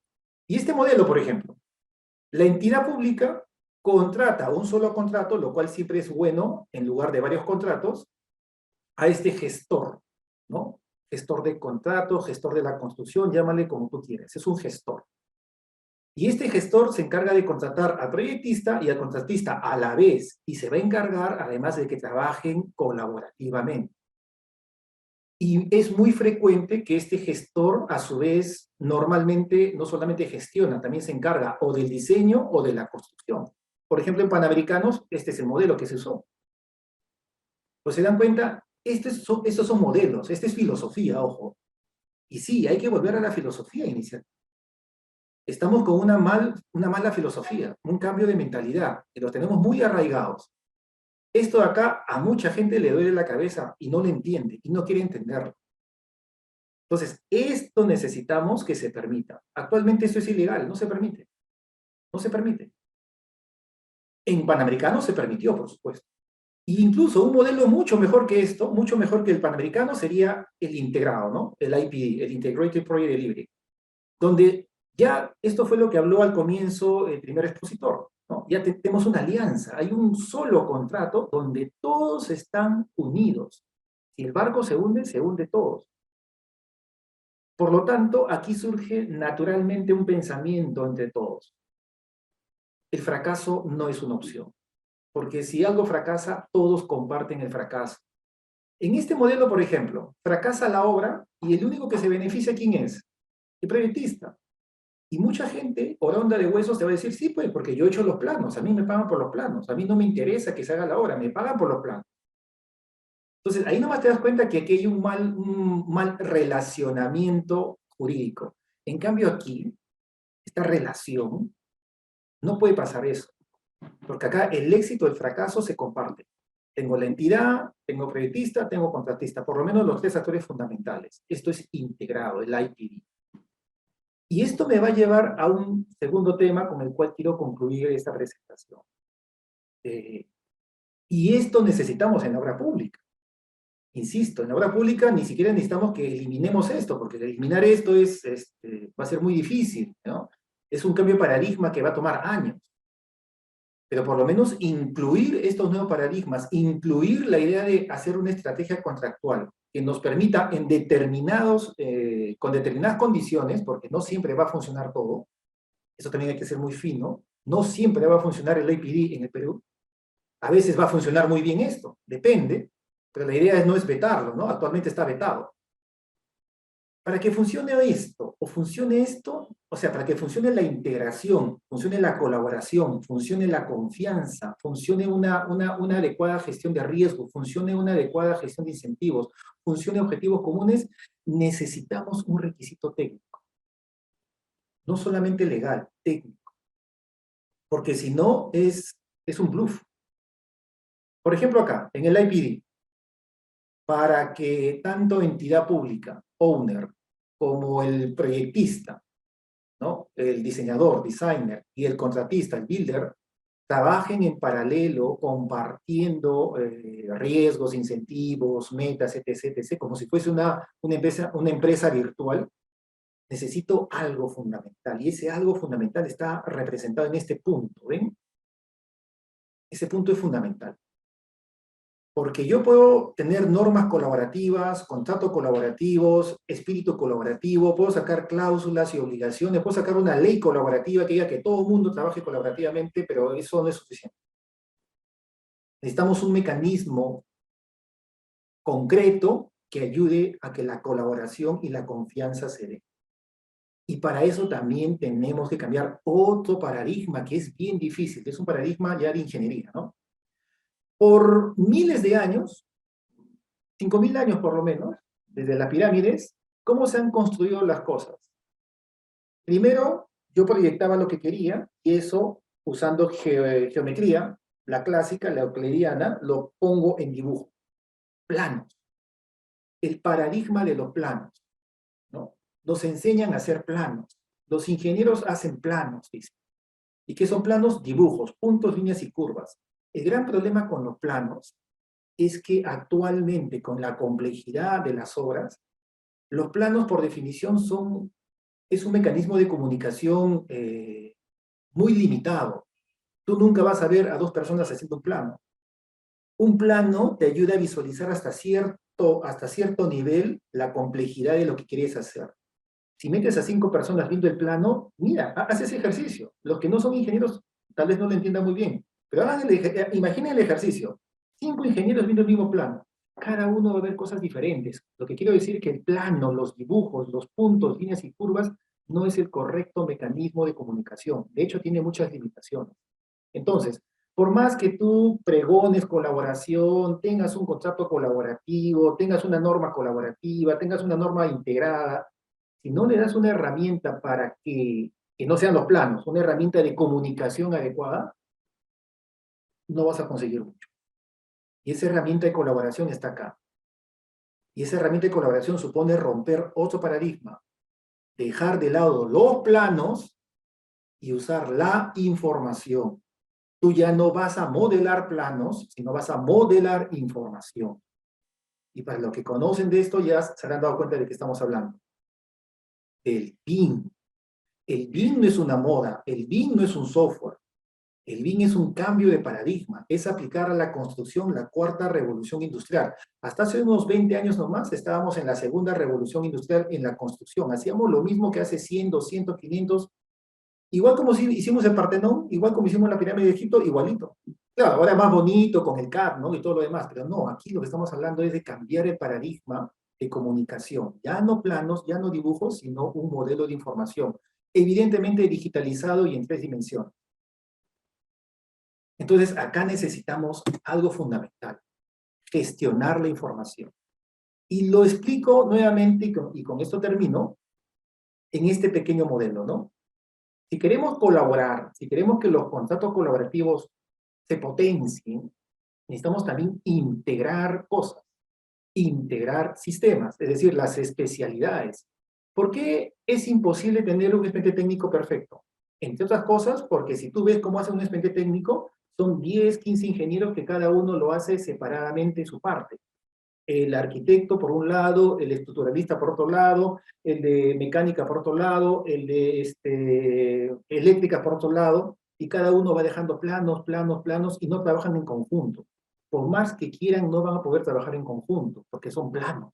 Les tienes que dar una herramienta para que trabajen en conjunto, que hagan en ingeniería concurrente. Entonces, necesitamos integrar sistemas, especialidades, procesos. Mira los procesos que hemos diseñado en la inversión pública. Mira los procesos que hemos diseñado en las contrataciones públicas.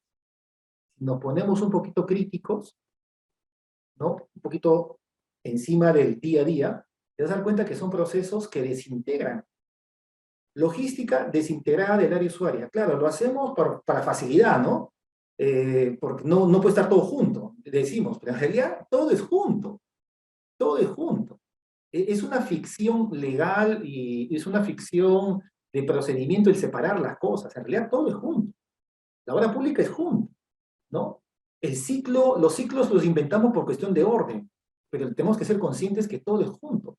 Un perfil no tiene sentido sin un expediente técnico. Un expediente técnico no tiene sentido sin la obra. Y la obra no tiene ningún sentido si luego no se puede mantener y operar. Es una unidad. Por lo tanto, los procesos también los tenemos que integrar. También integrar la organización. Hemos separado roles. Somos especialistas en eso, ¿no? En crear roles.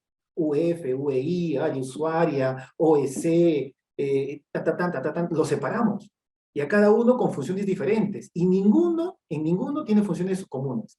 Por lo tanto, cada uno vela por su problema. Pero sobre todo necesitamos integrar información.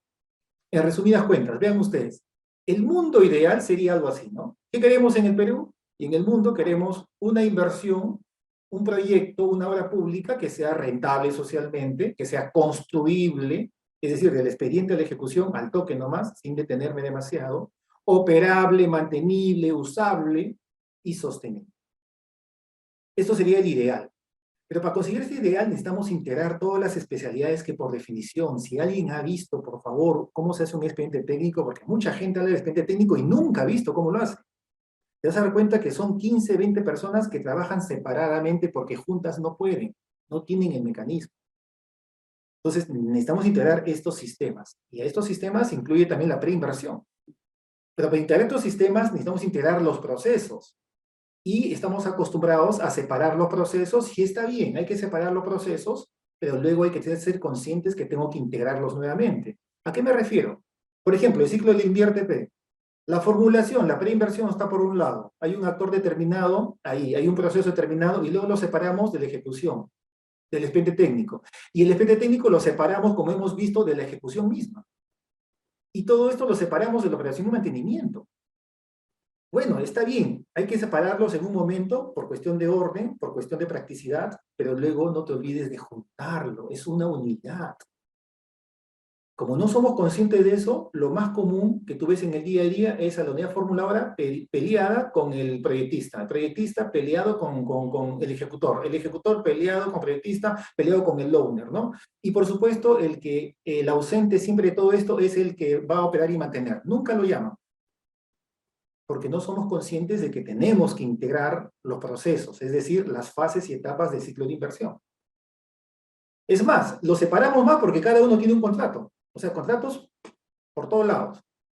¿Cómo se integra esto? Integrando la organización, integrando los diferentes actores. Pero ¿cómo se consigue integrar actores, integrar procesos, integrar sistemas? La solución, y eso ya está probada, ya la tenemos desde hace unos 20 años más o menos, ya hemos avanzado a ese nivel, es integrando la información. El PIN. Entonces, aquí hay dos cosas que pueden ir separadas, pero hay que ser conscientes que si van juntas, hacen maravillas. El enfoque colaborativo, los contratos colaborativos o los modelos de sistema de entrega colaborativos integrados con la información colaborativa integrada que es el BIM.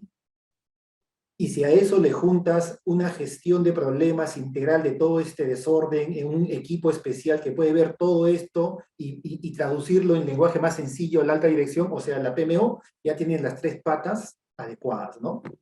Entonces necesitamos integrar información. Y todo esto no tiene sentido solamente si lo dejamos en la filosofía. Dicho sea de paso, lo que está acá, por si acaso no le he colocado, no ha salido, está hecho sobre la base de la propuesta de la Universidad de Stanford, del CIFE de Stanford, ¿no? Del DDC, de Martin Fisher. O sea, está estudiado, está validado. Es lo que se hace en Estados Unidos. Es el modelo por defecto en Estados Unidos. Y no me vengan con decir que aquí estamos en Perú y en Estados Unidos. Se puede aplicar perfectamente, pero hay que saber cómo aplicarlo, ¿no? No es cuestión de copiar y pegar, siempre hay que adaptar. Y en el Perú lo primero que tenemos que hacer es lavarnos la cabeza, ¿no? El mindset.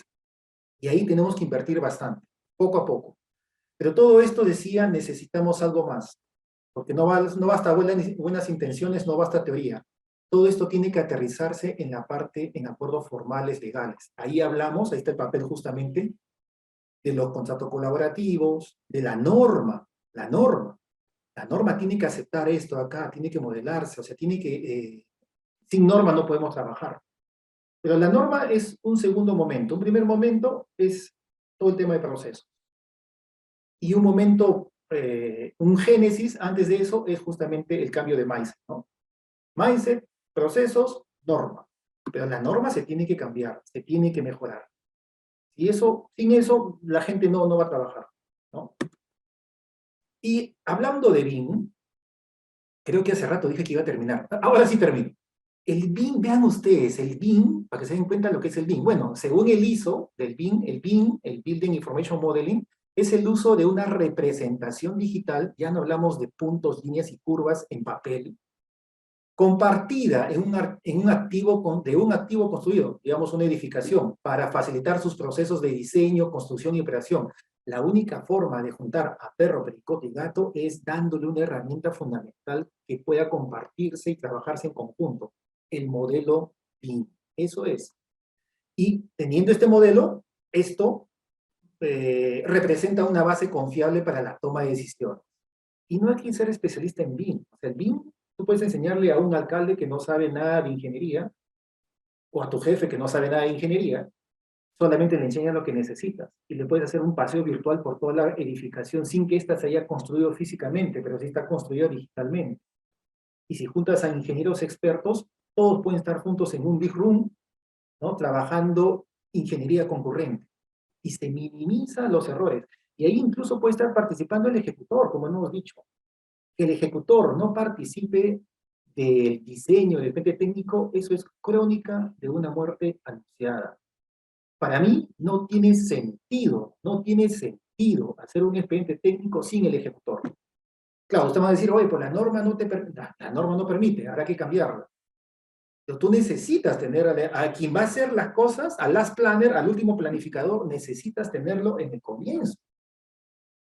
Y mira la relación del BIM con todo lo que estamos hablando. El BIM tiene 8 procesos, según el ISO. Evaluación de necesidades, petición de ofertas, presentación de ofertas, designación, motivación, producción, entrega del modelo iterativamente hasta que salga el modelo correcto y el fin. Si nos ponemos exquisitos, todos estos 3 procesos iniciales, o estos 2 procesos iniciales, es lo que en contratación conocemos como las actuaciones preparatorias de un servicio para modelar información.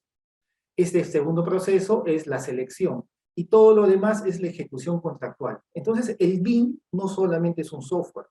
El BIM es una forma de hacer las cosas que finalmente decanta en un servicio, y ese servicio, si se dan cuenta, tiene procesos contractuales. Ahí tienes otra relación, otra articulación. Finalmente, si hablamos de colaboración, tenemos que pensar constantemente en las articulaciones. La articulación de la contratación con la inversión pública, la articulación de los contratos colaborativos y toda la parte normativa contractual con la inversión pública, y todo esto en articulación con el modelamiento de la información, que es el catalizador. Recuerden ustedes, no quiero ser negativo, pero nada de lo que estamos hablando va a funcionar si es que no tenemos un catalizador que lo permita. Y ese catalizador es la información.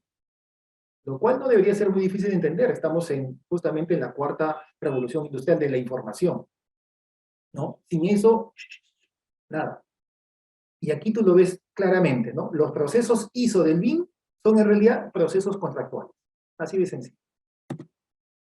¿Qué problemas tenemos en el INVIERTP? El INVIERTP, lo he entendido así, ha hecho un documento hermosísimo que se llama la Guía Nacional BIM, ¿no? Y en esta guía tiene todo el proceso de la inversión pública. Tenemos la programación multianual de inversiones, la formulación y evaluación, que es la preinversión, la ejecución misma y el funcionamiento. Y en cada fase ha propuesto hacer justamente el BIM. Este es un proceso BIM, los 8 procesos BIM. Los 8 procesos BIM y los 8 procesos BIM. Y para que te des cuenta el gran problema que tenemos actualmente. El INVIERTP, digamos, ya hizo su tarea respecto al BIM.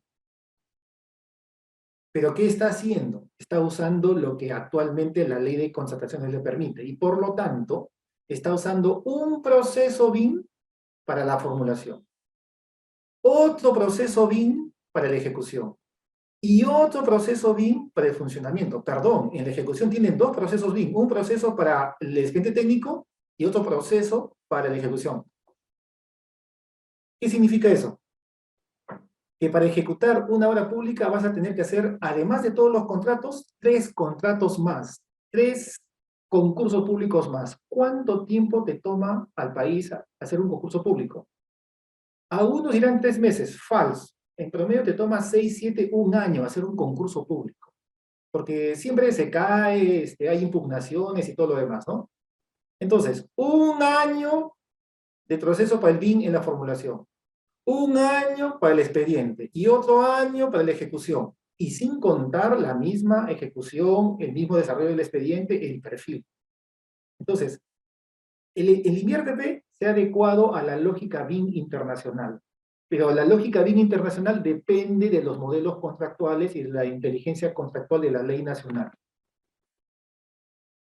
Y si se dan cuenta, creo que he hablado muy rápido, eso no va a funcionar, pues. Tenemos que modificar este modelo de acá. No el modelo del INVIERTE, sino darle las facilidades contractuales, por ejemplo, hacer un solo contrato para todo esto. Un solo contrato colaborativo para todo esto, donde los actores puedan intervenir tempranamente. Lo que el MEF ha hecho es adecuarse a la ley actual. Y adecuándose a la ley actual, o sea, al modelo que es el diseña, licita y construye, que es el peor de todos, está haciendo que una herramienta tan potente de colaboración que es el BIM termine en esto que normalmente termina mal. Bueno, de esto podemos hablar muchísimo. Mil disculpas, creo que me excedí, me apasioné demasiado. Doy por terminada mi presentación y si hubiese consultas, muchas genial. gracias. Bueno, ha sido muy interesante toda la explicación. Se nota el amor y la pasión por la inversión pública que le tienes. De hecho, muy interesante, porque has tocado temas de sistema de entrega de proyectos que en realidad no se encuentran regulados, ¿no? Como tal, una normativa, ¿no? Y si queremos hacer si hablamos de contratos colaborativos o gestión colaborativa, tú has mencionado una palabra bastante importante que es filosofía. Una cosa es hacer una filosofía IPD y otra cosa es, pues, decidir hacer un sistema de entrega IPD. Por ejemplo, los contratos NEC, que son un sistema de entrega de proyecto de Management at Risk, son un sistema, pues, no es IPD, pero agarra filosofía, que es distinto, agarra filosofía IPD, que es un nivel de colaboración del 1 al 2, pues será 2. En cambio, si tú decides, como owner, como entidad, ya hacer un sistema de entrega IPD, entonces la planificación es trascendental en este punto, porque vamos a hablar de la normativa aplicable, las herramientas de gestión justamente que hablaba Anthony, como el BDC, los stakeholders, la asignación de riesgos, las relaciones contractuales, las alianzas que se pueden hacer, ¿no? Pero esto aquí, evidentemente, conlleva a un nivel de diagnóstico de la organización, porque tenemos que saber cómo está mi entidad, en qué madurez se encuentra, cómo está mi equipo.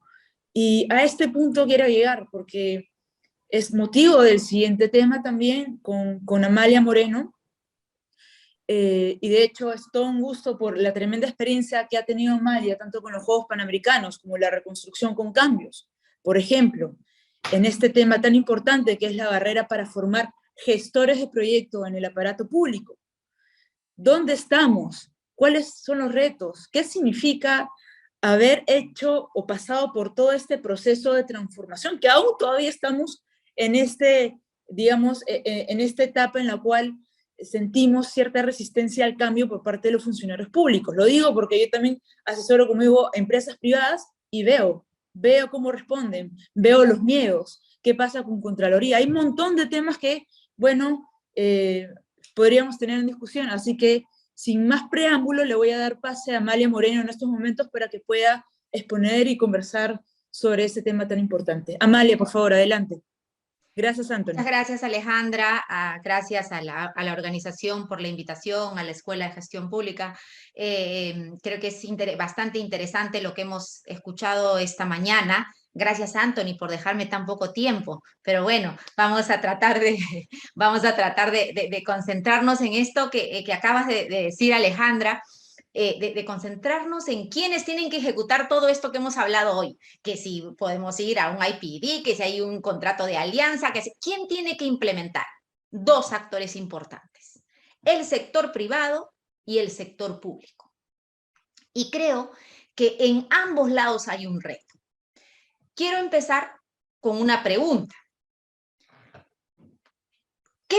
¿Qué piensan ustedes participantes, ustedes nuestros panelistas?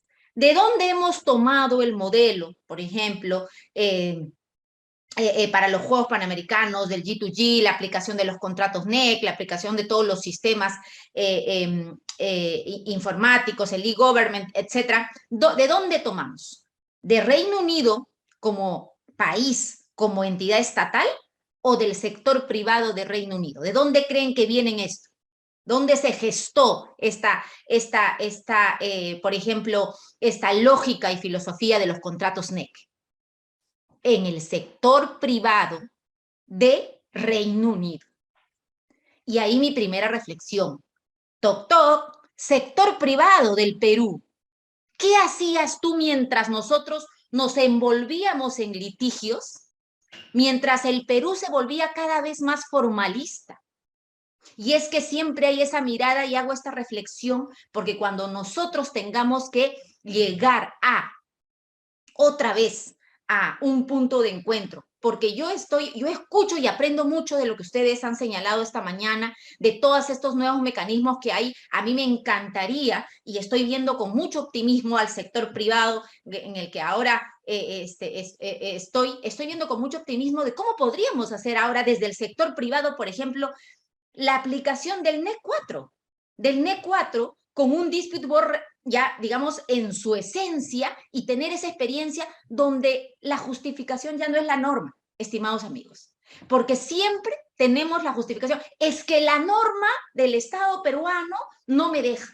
Por eso, miremos al sector privado. En el sector privado tienes las mismas ataduras. ¿Y por qué no saltaste? ¿Por qué no invertiste en mejorar tu performance como empresa, como lógica, digamos, constructiva, como proceso mismo de prestación de servicios?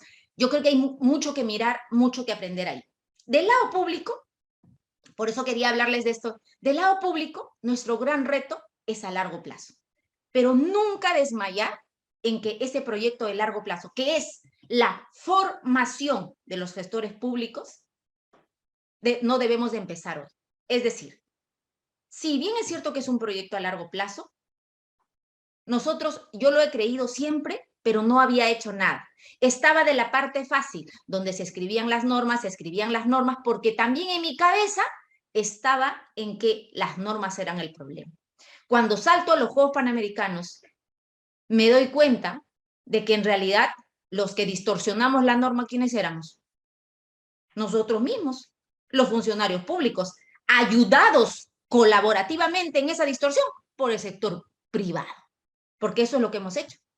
Cuando nosotros nos volvimos, vamos a decir, totalmente confrontacionales, cuando empezamos a ver el tema de penalizar por todo desde el sector público, con esa lógica persecutoria, ¿no?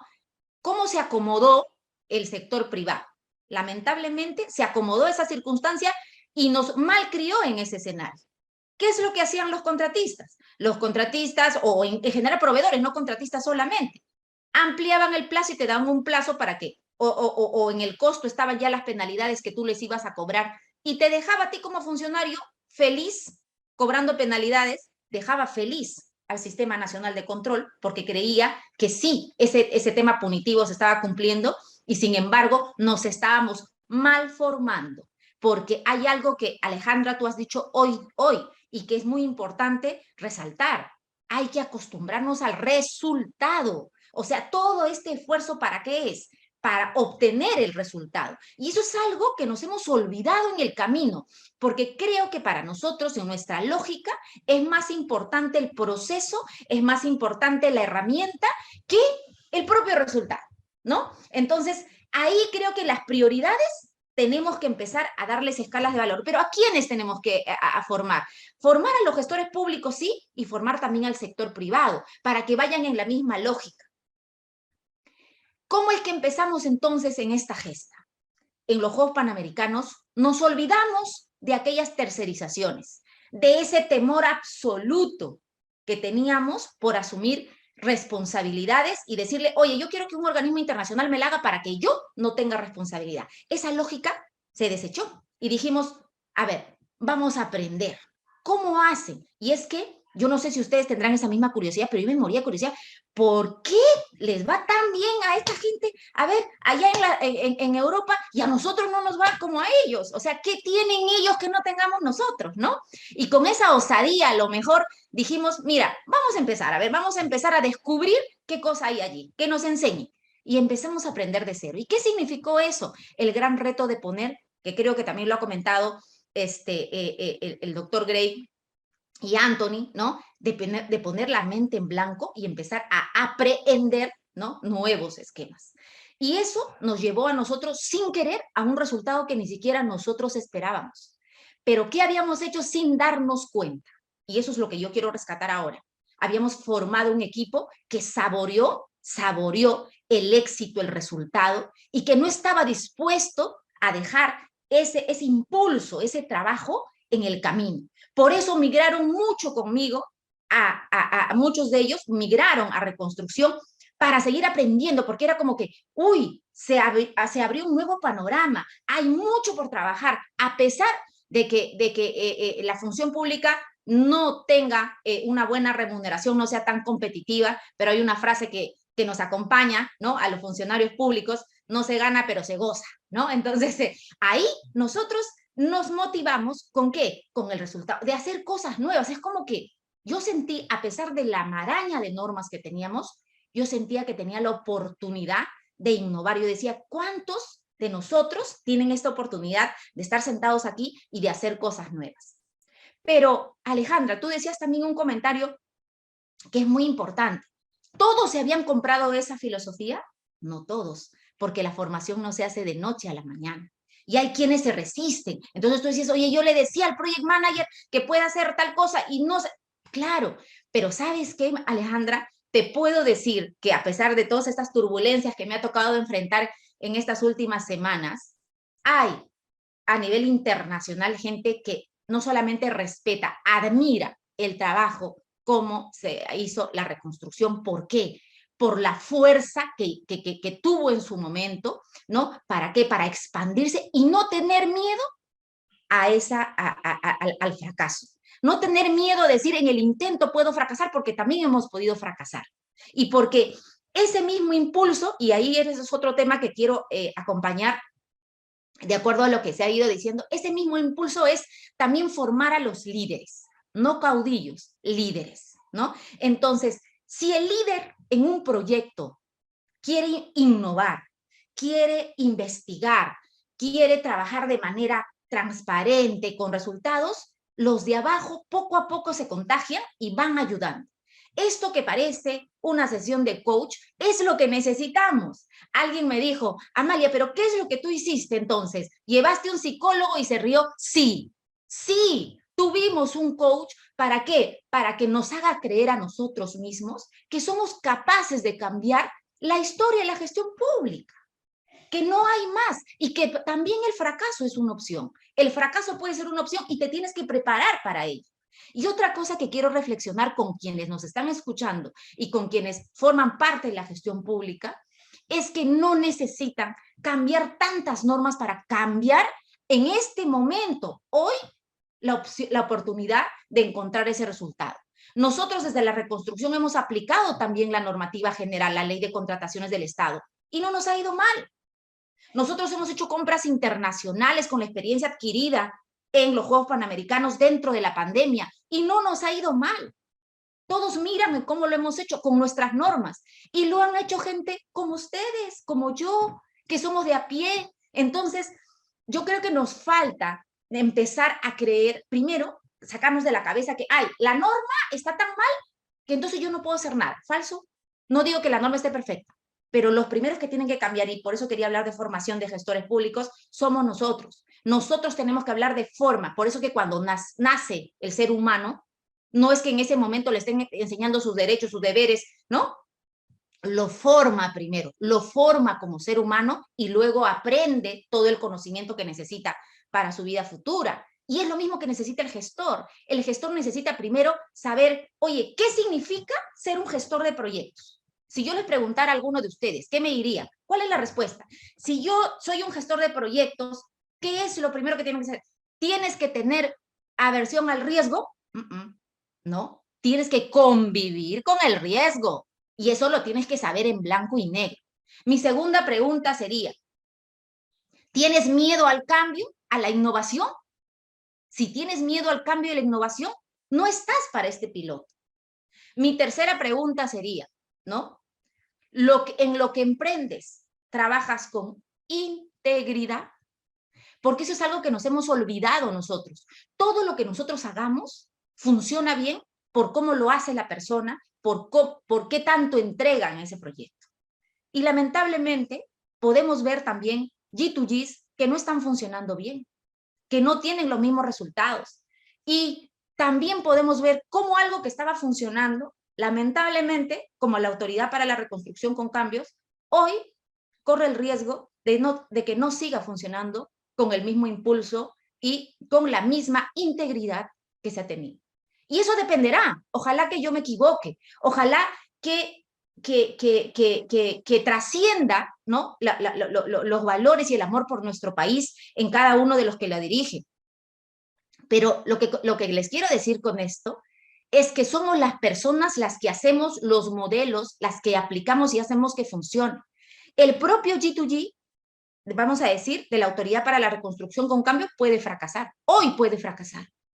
Y entonces estará demostrado que la figura per se no es la que hace el cambio. El cambio lo hacen las personas. Y por eso es que a mí me encantó que todos digan, no es importante conocer la norma. No, hay que utilizar. Y a mí, yo, por ejemplo, ¿qué hago? Es una práctica, ¿no? Acá hoy día tomaba nota de las cosas que, por ejemplo, de las medidas que se toman en los contratos de alianza.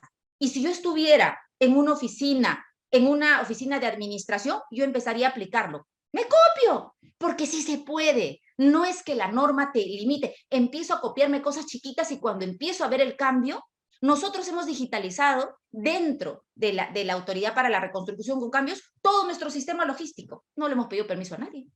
No he necesitado ninguna norma. Nosotros hemos invertido en la pandemia, nos hemos dedicado a eso y tenemos nuestro cotizador y claro, cuando la Fiscalía nos pide de alguna información, nosotros le damos toda la información y claro, no pueden con ella porque nosotros lo tenemos todo digitalizado. Entonces, eso se llama ser transparente y parecer transparente. Eso se llama, ¿no? Tener convicción y esa generación de cambio que necesitamos todos. No somos perfectos definitivamente. En la Autoridad para la Reconstrucción con Cambios, como vuelvo a repetir, tenemos muchas opciones de mejora, lecciones aprendidas que decíamos en el siguiente proyecto, ¿no? Aplicaremos y mejoraremos. Pero yo quiero resaltar algo. Nos atrevimos, peruanos y peruanas de a pie, nos atrevimos a tomar un megaproyecto que, dicho por los ingleses, por nuestros amigos de Reino Unido, por nuestros amigos de Francia, en sus países no se hubiesen atrevido a tomar. Lo hicimos. Entonces, ¿qué quiere decir? Que todos han tenido pues ese coraje de hacerlo y que no estamos lejos de hacerlo. ¿Cómo empezar entonces en este cierre de brechas del conocimiento y de la formación de gestores públicos a través de pilotos? La idea de los Juegos Panamericanos nacieron 2 proyectos. Legado, que hizo cosas maravillosas y que hasta que estuvo el equipo ahí han hecho cosas increíbles, ¿no? Un facility manager increíble. Nació Reconstrucción, y la idea era que de reconstrucción otra vez se divide en 2, quede una unidad en reconstrucción y se genere otra para generar este cierre de brechas que hay en nuestro país. Ese creo que es el modelo para que madure y para que recién cuando tengamos medianamente conocimiento, y así como el Colegio Bicentenario, los colegios Bicentenario y demás, tener este estudio y recién sobre esa base empezar a mejorar nuestra regulación. Pero empecemos por cambiar de mentalidad nosotros mismos y no esperemos modificaciones normativas para mejorar el resultado en nuestro país. Muchísimas gracias, Alejandra. No sé si estoy dentro del tiempo, en todo caso doy espacio para algunas preguntas. Amalia, has terminado o'clock, y encima nos has dado una sesión de coaching a todos que yo estoy, por favor. Mira, lo que tú has dicho es algo internacional, en realidad. Particularmente yo investigo bastante lo del IPD, y Martin Fisher, que es uno de los coaches más reconocidos en la aplicación del IPD, y ha aplicado, tiene un libro muy reconocido, ha expuesto dentro de este libro a 14 proyectos Y en cada uno de estos proyectos que se aplica al Common Law, han mencionado lo que tú has dicho. Han puesto dentro de su equipo de trabajo a Lean coaches, a IPD coaches, a gente que ha tenido que darle el soporte motivacional, de liderazgo, a todo este equipo de trabajo, porque también están pasando por una etapa de transformación en la cual es humano resistirse al cambio, es humano tener miedo, es necesario tener líderes como tú, donde evidentemente se muestre el coraje y las ganas de hacer las cosas distintas, porque ¿por qué vamos a seguir haciendo lo mismo? ¿Qué resultado hemos tenido haciendo lo mismo? Ya era la hora de cambiar, ya era la hora de atreverse, ya era la hora de tener a una líder como tú, y de hecho muchos peruanos estamos agradecidos por tremendo atrevimiento y osadía que ha tenido tu equipo en todos estos años, y bueno, particularmente mi admiración también, y esperemos, como tú dices, que de aquí en adelante, pues, sigamos, no nos rindamos, que tenemos mucho por aportar, tantos profesionales con muchas ganas de hacer las cosas distintas. Entonces, muchas gracias, Amalia, por tremenda reflexión. Sí, es cierto, estamos contra el tiempo, no sé si es que, Jaime, estás por ahí, quisieras hacer un pequeño comentario. Anthony se tuvo que retirar por urgencia. Muy breve, Jaime. por favor. Lo primero, felicitar a Amalia, no solo por su presentación, sino por lo que ha hecho pues, por el Perú, ¿no? Entonces, y por la gestión pública. Eso es lo primero. Lo segundo, compartir. Si no cambiamos nosotros, así cambie la norma y cambie todo, vamos a estar mal. Y con respecto al cambio de norma, darle la razón también una vez más, porque lo que nos refirió Anthony, sí está recogido en la ley, no en la ley de contrataciones, pero sí para obras públicas en el decreto de urgencia 021 del 2020. Entonces ya lo tenemos, pero de esa norma, ¿cuántos proyectos públicos lo están usando? Uno. Y en el reglamento está todo el tema de los sistemas de entrega que se tiene que hacer comparativamente y solo lo tiene Escuelas Bicentenario. Entonces, ¿por qué no extrapolamos eso a nuestro régimen general, por ejemplo? ¿Ok? Entonces ya está, no estamos inventando la rueda, las mejores prácticas ya existen, y hay que tener los pantalones pues para hacer las cosas como muy claramente nos lo ha dicho Amalia.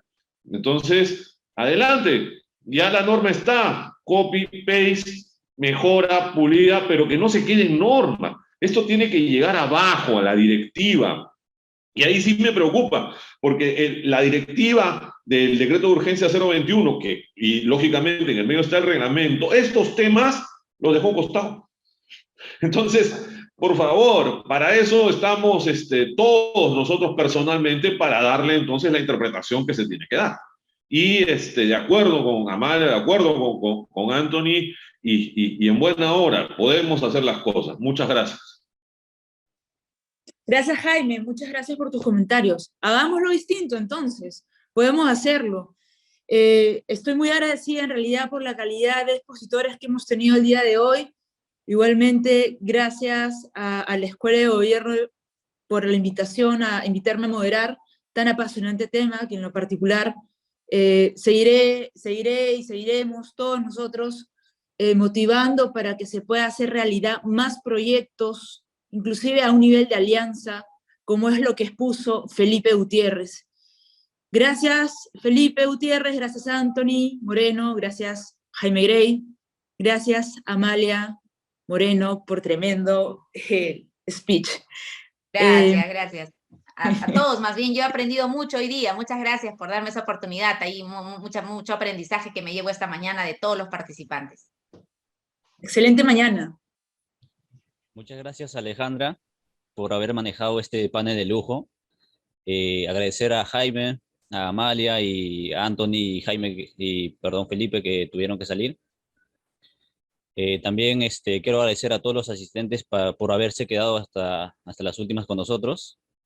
Y esperando contar con ustedes en un próximo evento. Me despido, pero No sin antes invitarles a visitar nuestras redes sociales y también nuestro canal de YouTube, donde subimos todos los videos grabados de todos nuestros eventos. Tengan todos ustedes un buen día. Muchas gracias con todos una vez más. Gracias, nos vemos. Gracias, un gusto. Un abrazo a todos.